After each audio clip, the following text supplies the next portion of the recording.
Brittany, it is always exciting on draft night. Every team has hope, and for these players, it is a dream come true to get selected. But there is a deep void around this year's festivities.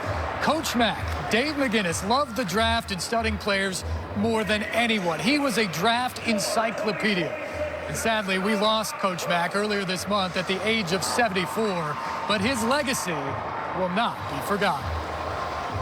This game is about passion, and this game is about heart, and this game is about putting everything you have into it. On the surface, Dave McGinnis was born to play, coach, and talk football. He would say that's a good thumbnail description. But he was so much more than that. He was born to be the ultimate friend. If you spoke with Coach Mack for 5 minutes, you felt like you had known him for 5 years. Honest, tough, dependable. He was West Texas through and through. West Texas tough, absolutely. Snyder Tiger. He lived that way almost to the very, very end. As a high school football and baseball star, he could have been king in the oil town of Snyder, Texas. But he was destined for more. A 3-year starting defensive back at TCU and then a coach and broadcaster, McGinnis excelled in his many roles, touching the lives of thousands in and around the sport. Some knew him as David, some know him as Dave. Coach, Mac Daddy, I always called him Mac. I met him in 2006, and he was a friend ever since and became my best friend. McGinnis coached 13 seasons in college football and 31 more in the NFL.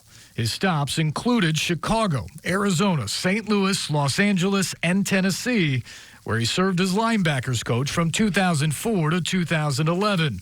Coach Mack's resume spoke for itself, so as a player, you're going to give 20-plus years of NFL coaching respect and the players that he coached. His straightforward approach made him one of the best teachers in the game. He coached 8 players that went on to the Hall of Fame. He was never a yeller, but he definitely had that smooth way to kind of tell you to get your ass going. He came in, found out for himself what I was capable of, and just kind of guided me along the way. I always appreciated that he never tried to change my style. He just kind of let it develop. McGinnis appeared to reach the peak of the coaching profession in 1999 when the Bears called a press conference to announce him as their new head coach. But there was one problem. Ownership hadn't yet offered him the job. He's the head coach of the Bears for 6 hours and didn't know it for 3. The snafu led to rushed negotiations and less than desirable contract terms for both McGinnis and his potential staff. Ultimately, he left for the airport with his wife, leaving the offer on the table and the Bears without a coach. He was beloved because of what he did in Chicago, walking that job, because no one's turning down that job. They were only offering his assistant coaches 1-year contract, and he, again, was thinking of someone else except himself. And you just think about how much gusto that took to walk away from that, because he didn't know if he's going to get another shot at an NFL head coaching job. But a second shot did come 1 year later when McGinnis became the interim coach and later the head coach of the Cardinals. What's up, guys? Thank you. Thank you very much. Over 3.5 seasons, Coach Mack led the Outman Cards to 17 wins. Let me tell you something, man. Nothing that can keep us from going to where we want to go. And led the public push for a new stadium for the struggling franchise outside Phoenix, even canvassing door to door to make sure the proposition passed. Ironically, the man perhaps most responsible for the stadium being built never coached a game inside it after Arizona fired him following the 2003 season. That building they play in truly is the house that Coach Mack built. I think he would say that those things went that way for a reason, and because perhaps he never came to Nashville. Jeff Fisher and he connected again. He made a different legacy for himself. Undeterred and always upbeat, Coach Mack joined Jeff Fisher's staff and found a forever home, lighting up the Titans facility with his larger-than-life persona and making a difference in the Nashville community he grew to love so much. If you need $1, he might give you 5, He's going to talk to every single person in that building. I mean, from Miss Hansa, who used to work with us, to, Floyd Reese. He's just a great personality.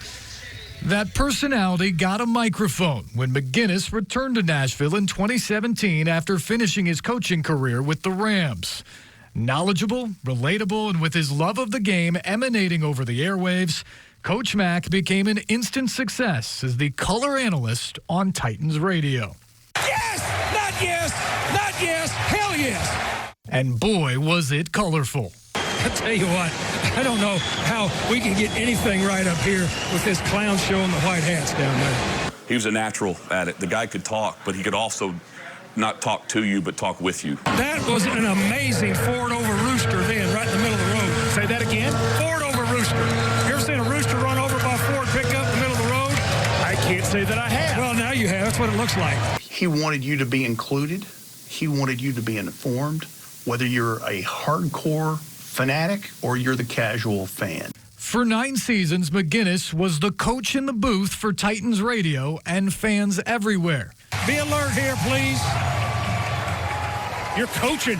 I'm coaching now. You're coaching. I'm coaching I now. like it. And a constant figure on the sidelines at training camp, in the community, and as a mentor to coaches and players around the NFL, right up until his death, April 13th. You know, everybody that has worked with Coach Mack, either on the air or worked with him as a coach or played under him that's coaching, you're going to take something from Coach Dave McGinnis and add it to your repertoire to show homage and to keep his legacy going. He was a life coach for all of us. I have had so many people connect with me and share, he helped me through this difficult time. He helped me get this job. He had a servant's heart. He was a giver. Coach Mack passed away with more than 3,800 friends in his contact list and countless more who loved him, leaving behind a void on the air, on the sidelines, and in the hearts of many. But his legacy and his impact on the game and people he loved will live on. Everybody loved Coach Mack. He's kind of our football Dolly Parton. He is a treasure. He transcended football, even though he had no idea that he did. You know, Coach Mack is a football coach, but he's a friend and just a genuine human being. And he did it with love and passion and energy and drive. And that's how I feel like we should all treat each other.